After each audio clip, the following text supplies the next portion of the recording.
અપૂર્ણાંકનું સાદુરૂપ આપીશું. જો આવા પ્રકારનું અપૂર્ણાંક આપેલો હશે એનું સાદુરૂપ કઈ રીતે આપીએ, તો સૌપ્રથમ આ જે સંખ્યા આ બાજુ આપેલી છે એ બેનો સરવાળો કરીશું. 6 અને 5 11 થાય, 11 લખી દીધા. હવે આ જે બે સંખ્યા આપેલી છે એને ફરીથી પાછો સરવાળો કરીશું. 6 અને 7 થશે 13. પછી આ બેનો સંખ્યાનો ફરીથી પાછો મલ્ટીપ્લાય કરીશું. આ બે સંખ્યાનો મલ્ટીપ્લાય કરવાનો છે. આ બેનો ગુણાકાર કરી દે. 6 × 7 = 42. આ એનો આન્સર.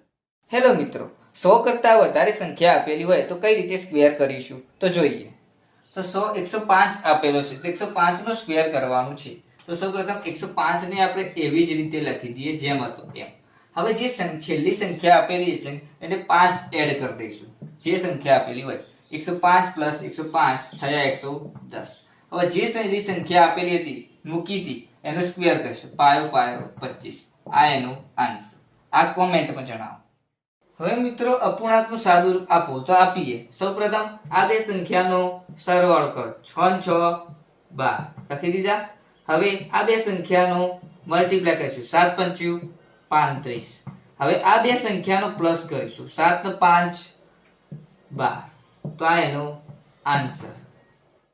હેલો મિત્રો, આપણે કોઈ પણ સંખ્યાનો વર્ગ કરીશું એક સૂત્રની મદદથી. તો શોર્ટ ટ્રીકની અંદર સમજીએ. તો સૌપ્રથમ 50 કરતા કેટલા મોટા છે? 3. તો 50 + 3 આવું લખી દેવાનું, આખાનો સ્ક્વેર. આવું કર્યા પછી 50 નો સ્ક્વેર થશે. પાયો 25 અને 2 0 મૂકી દેવાના એટલે 50 નો સ્ક્વેર થઈ ગયો. હવે 3 નો સ્ક્વેર 3 × 9 કરી દીધા. હવે 5 × 15 15 × 30 એકબીજા સાથે મલ્ટીપ્લાય કરી દેવાનું. 50 × 3 × 2 એટલે 5 × 15 15 × 30 એટલે મળ્યા 300. 300 થઈ ગયા. હવે ટોટલ કરી દઈએ તો થશે 2809. આ એનો આન્સર.